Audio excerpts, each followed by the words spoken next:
दर्पण है जिसका उपयोग अभी अपन सुबह अपने तैयार होने में कर रहे हैं। बार बार इसलिए बता रहे हैं ताकि जब आप उसके सामने उपयोग करें तो आपको हमारी बात याद आ जाए और उसमें फिर जो आपको दिखे वो आप विशेषताएं समझ जाएं कि अच्छा ऐसा हो रहा है। तो सबसे पहले तो इन्होंने बताया कि जो समतल दर्पण होता है, समतल दर्पण के द्वारा कैसा प्रतिबिंब बनता है? आभासी। आभासी और सी से क्या हो गया? सीधा। जहां खत्म हुआ वहीं से स्टार्ट कर दो। आभासी और सी से स्टार्ट कर दो, सीधा। मतलब जब जब आभासी प्रतिबिंब बनेगा हमेशा सीधा बनता है। आभासी प्रतिबिंब कैसा बनता है? हमेशा सीधा। अगले टॉपिक में नेक्स्ट लेक्चर में अपन प्रतिबिंब के बारे में पढ़ेंगे तो उसमें अपन को फिर प्रतिबिंब की संरचना देखनी है। तो हम देख रहे हैं कि जो समतल दर्पण होता है, समतल दर्पण के द्वारा जो प्रतिबिंब बनता है वो कैसा बनता है? आभासी बनता है। और कैसा बनता है? सीधा बनता है। और साथ में कैसा बनता है? वस्तु के आकार का बनता है। कैसा बनता है? वस्तु के आकार का बनता है। वस्तु के आकार का बनता है। कैसे? मान के चलो कि अभी हमने कहा कि ये क्या हो गया हमारा? ये हो गया समतल दर्पण हो गया। ये क्या हो गया? समतल दर्पण हो गया। और समतल दर्पण के सामने यहाँ पर चिंकी को खड़ा कर देते हैं। ये समतल दर्पण के सामने क्या हो गई? चिंकी खड़ी हो गई। और समतल दर्पण के सामने ये चिंकी खड़ी हैं तो समतल दर्पण के अंदर भी चिंकी दिखेंगी? नहीं दिखेंगी। जैसे चिंकी समतल दर्पण के सामने है वैसे ये अपने आप को समतल दर्पण में आभास कर रही हैं। तो इसमें हमें यह पता चला कि एक तो आभासी प्रतिबिंब बनता है सीधा, चिंकी सीधी, उनका प्रतिबिंब सीधा। जितने आकार की चिंकी उतने आकार का चिंकी का प्रतिबिंब।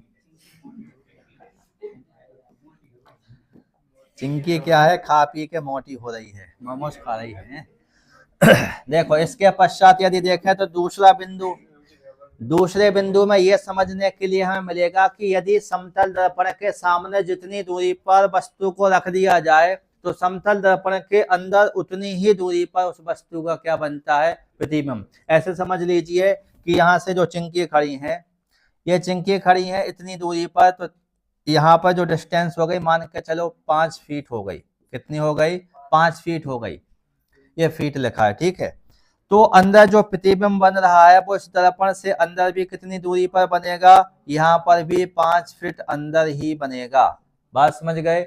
मतलब ये हो गया कि समतल दर्पण के सामने जितनी दूरी पर कोई वस्तु रखी होती है समतल दर्पण के अंदर उतनी ही दूरी पर उस वस्तु का क्या बनता है?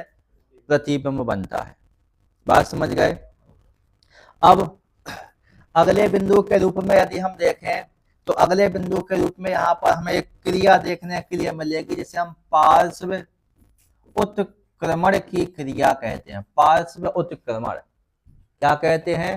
पार्श्व उत्क्रमण कहते हैं। पार्श्व उत्क्रमण में यदि हम देखें तो ये जो चिंकी है ये चिंकी क्या करेंगे? यहाँ पर इस चिंकी का ये क्या हो गया? ऐसे समझो, चिंकी का ये वाला हाथ लेफ्ट हैंड हो गया, ये क्या हो गया? राइट हैंड हो गया। लेकिन जो चिंकी का यहाँ प्रतिबिंब बन रहा है वो यहाँ पर क्या है? राइट हैंड है। और यहाँ पर कौन सा हो गया? लेफ्ट हैंड हो गया। बात समझ गए? तो यहाँ पर क्या है? यदि कोई व्यक्ति समतल दर्पण के सामने खड़ा होकर के बायां हाथ हिलाता है तो उस व्यक्ति को उस समतल दर्पण में जो उसका प्रतिबिंब बनेगा उसमें उसका दायां हाथ हिलता हुआ प्रतीत होता है। अब आपको सुबह सुबह ये सब घटनाएं करनी है, ठीक है? सब करके आएंगे। तो यदि कोई व्यक्ति समतल दर्पण के सामने खड़ा होकर के दायां हाथ हिलाता है तो उस व्यक्ति का प्रतिबिंब में बायां हाथ हिलता हुआ दिखाई देगा। मतलब पार्श्व फलक बदल जाते हैं। हुआ क्या है इस घटना में? क्या हुआ? पार्श्व फलक बदल गए। पार्श्व फलक कैसे हो जाते हैं? बदल जाते हैं। और पार्श्व फलक बदल जाते हैं तो इसी घटना को हम क्या कहते हैं? पार्श्व उत्क्रमण की घटना कहते हैं। इसी घटना को हम क्या कहते हैं? पार्श्व उत्क्रमण की घटना। बात समझ गए? तो एक हमें यह देखने के लिए मिला कि जितनी दूरी पर सामने व्यक्ति खड़ा हो उसके दर्पण के अंदर उतनी ही दूरी पर प्रतिबिंब बनता है। एक हमें यह देखने के लिए मिला कि पार्श्व फलक बदल जाते हैं। इस घटना को हम क्या कहते हैं? पार्श्व उत्क्रमण की घटना कहते हैं। जो प्रतिबिंब बनता है वो आभासी होता है, सीधा होता है और वस्तु के आकार का होता है। कैसा होता है?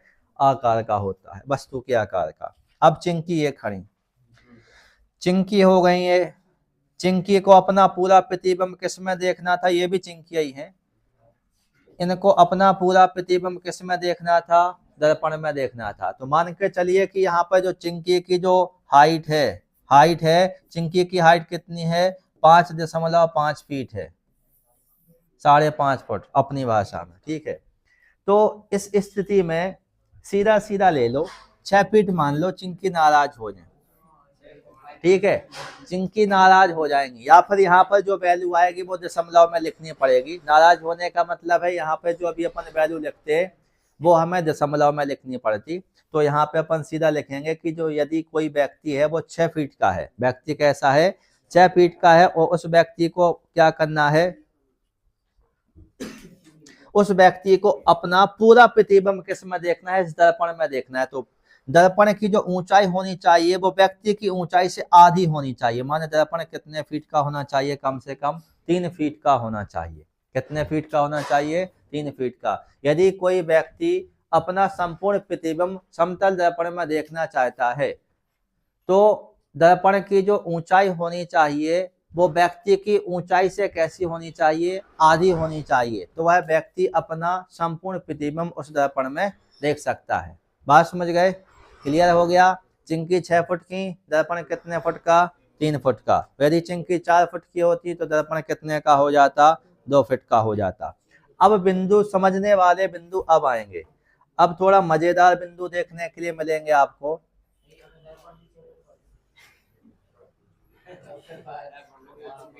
क्या है, तो कोई दिक्कत नहीं है। यदि दर्पण भी 6 फीट का है और चिंकी भी 6 फीट की है तो चिंकी पूरी देखेंगे, कोई दिक्कत नहीं है। लेकिन न्यूनतम हाइट जो होनी चाहिए वो कंडीशन है। ज्यादा तुम तो 50 फीट का लगा दो, चिंकी 6 फीट की दिखेंगे समतल दर्पण में। तुम जाना सोचो कि यदि चिंकी 6 फीट की, हमने दर्पण 12 फीट का लगा दिया, चिंकी 12 फीट की दिखेगी, नहीं, 6 फीट की दिखेगी। बाकी ऊपर नीचे जो स्पेस रहेगा वो खाली ही दिखेगा। इसके बाद अगले बिंदु को देखेंगे। यदि आपतित किरण को स्थिर रखकर, देखो इसके पश्चात हमने क्या किया, ये दर्पण फिर से बनाया, ठीक है, दर्पण को बनाया और ये प्रकाशीकरण कैसी है, ये प्रकाशीकरण आ रही है, ये प्रकाशीकरण आ रही है। तो इस किरण को हम क्या कहेंगे, आपतित किरण कहेंगे। कौन सी किरण कहेंगे, आपतित किरण। और इस आपतित किरण को हमें, आपतित किरण को स्थिर रखना है। आपतित किरण को कैसा रखना, स्थिर। आपतित किरण को हम कैसा रखेंगे, स्थिर।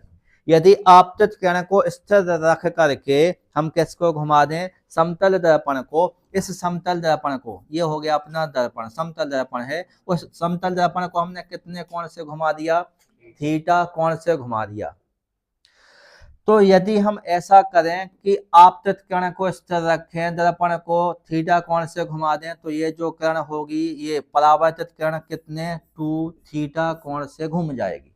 कितने कोण से घूम जाएगी, 2 थीटा कोण से घूम जाएगी। मान के चलो हमने क्वेश्चन बनाया कि प्रकाश की जो आपतित किरण है वो 30 डिग्री के कोण से आपतित हो रही है, 30 डिग्री के कोण से आपतित हो रही है। और दर्पण को क्या किया जाए, प्रकाश की किरण को स्थिर रखते हुए, प्रकाश की किरण को स्थिर रखते हुए, प्रकाश की किरण को स्थिर रखते हुए दर्पण को 15 डिग्री के कोण से घुमा दिया। दर्पण को 15 डिग्री के कोण से घुमा दिया तो परावर्तित प्रकाश की किरण कितने डिग्री से घूमेगी, 30 डिग्री से, क्योंकि आने वाली किरण कितने डिग्री से आए, कोई दिक्कत नहीं है। दर्पण को यदि 30 डिग्री से घुमाएंगे तो परावर्तित किरण उसके दुगनी यानी डबल हो जाएगी। तो यहाँ थीटा ले रहे तो यहाँ क्या हो गया, 2 थीटा हो गया। तो यहाँ पर दर्पण का और परावर्तित किरण का काम है, आपतित किरण कितने एंगल से आ रही है उसका कोई काम नहीं है। बात समझ गए। तो एक बिंदु ये हो गया कि यदि आपतित किरण को स्थिर रखकर दर्पण को थीटा कोण से घुमाया जाता है तो परावर्तित किरण आपकी 2 थीटा कोण से घूम जाती है। अगली कंडीशन देखिए,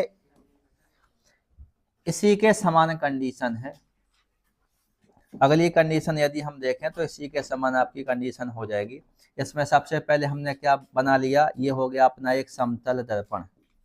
ये क्या हो गया, ये हो गया अपना एक समतल दर्पण। समतल दर्पण। अरे कितनी बार दर्पण आएगा भाई, समतल दर्पण। अरे अपने आप पे भरोसा नहीं हो रहा है कि दर्पण जल्दी लिख चुके हम। इसके बाद हम इस पर किसी प्रकाश की किरण को हम क्या करेंगे, आपतित करेंगे। तो ये प्रकाश की किरण कैसे हो जाएगी, आपतित हो जाएगी। अब यहां से इस प्रकाश की किरण का क्या हो जाएगा, परावर्तन हो जाएगा। प्रकाश की किरण का क्या हो जाएगा, परावर्तन। ये जो प्रकाश की किरण आ रही है, इस प्रकाश की किरण को हम क्या कह रहे हैं, आपतित किरण। क्या कह रहे हैं, आपतित किरण। और ये जो टकरा करके लौट रही है, इस किरण को हम क्या कहेंगे, परावर्तित किरण कहेंगे। कौन सी किरण कहेंगे, परावर्तित किरण। इस बार हमें दर्पण को कैसा रखना है, स्थिर रखना है। और आपतित किरण को हम कितने कोण से घुमाएंगे, थीटा कोण से घुमाएंगे। आपतित किरण को कितने कोण से घुमाएंगे, थीटा कोण से घुमाएंगे। तो परावर्तित किरण भी कितने कोण से घूमेगी, थीटा कोण से ही घूमेगी। बात समझ गए। तो यहाँ पर हमने कहा कि यदि, देखना ऐसे क्वेश्चन रद्दी क्वालिटी का क्वेश्चन बन गया। हमने कहा कि यदि समतल दर्पण को इस तरह रखते हुए आपतित किरण को 25 डिग्री के कोण से घुमाया जाता है, तो परावर्तित किरण कितने डिग्री के कोण से घूमेगी, 25 डिग्री के कोण से घूम जाएगी।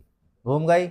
अच्छा, इसके पश्चात यदि हम देखें अगली कंडीशन में क्या होगा, समतल दर्पण में परावर्तन के पश्चात, समतल दर्पण में परावर्तन के पश्चात, ये समतल दर्पण हो गया, प्रकाश की किरण आई, ये लौट गई माने क्या हो गया, परावर्तन हो गया, नहीं हो गया। और परावर्तन के पश्चात माने जब परावर्तन हो जाए उसके बाद की बात कर रहे हैं, जब परावर्तन की क्रिया हो जाए उसके बाद की बात कर रहे हैं। तो समतल दर्पण में परावर्तन के पश्चात जो किरण होती है, उस किरण का विचलन, और विचलन के लिए ये क्या हो गया, डेल्टा। ये क्या हो गया, डेल्टा हो गया। तो डेल्टा बराबर एक फॉर्मूला आपको याद होना चाहिए, 180 - 2i।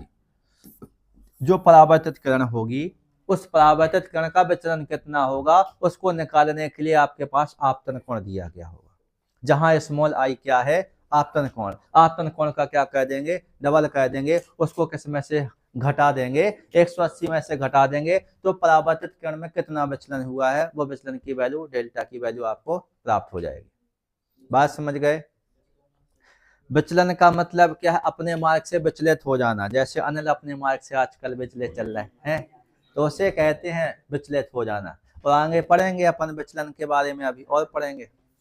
इसके बाद यदि हम देखें तो समतल दर्पण, इसके बाद की कंडीशन देख लीजिए। एक मोटा समतल दर्पण, ये ज्यादा पूछा जाता है। अब की बार समतल दर्पण हम कैसा ले लेते हैं, मोटा ले लेते हैं, अच्छा खाया पिया सा।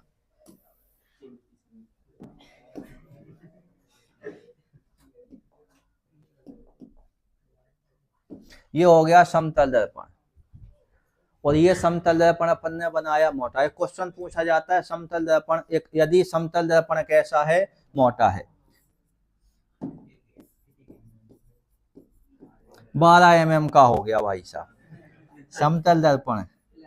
समतल दर्पण, और समतल दर्पण कैसा है, मोटा है। तो इसमें अनेक प्रतिबिंब बनेंगे, इसमें अनेक प्रतिबिंब बनेंगे। एक ऑब्जेक्ट ये हो गया।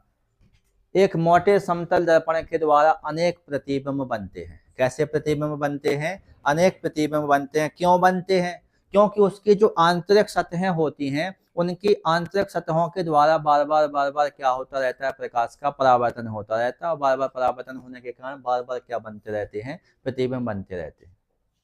अगली कंडीशन, अगली कंडीशन में यदि हम देखें तो अगली कंडीशन कैसी, अगली कंडीशन में हमने मान के चलो ये एक सैन साहब की दुकान हो गई, यहाँ पर दर्पण लगा है, यहाँ पर दर्पण लगा है, तो देखा ही होगा आपने। और यहाँ पर चिंटू भाई साहब जा रहे हेयर कट लगवाने के लिए,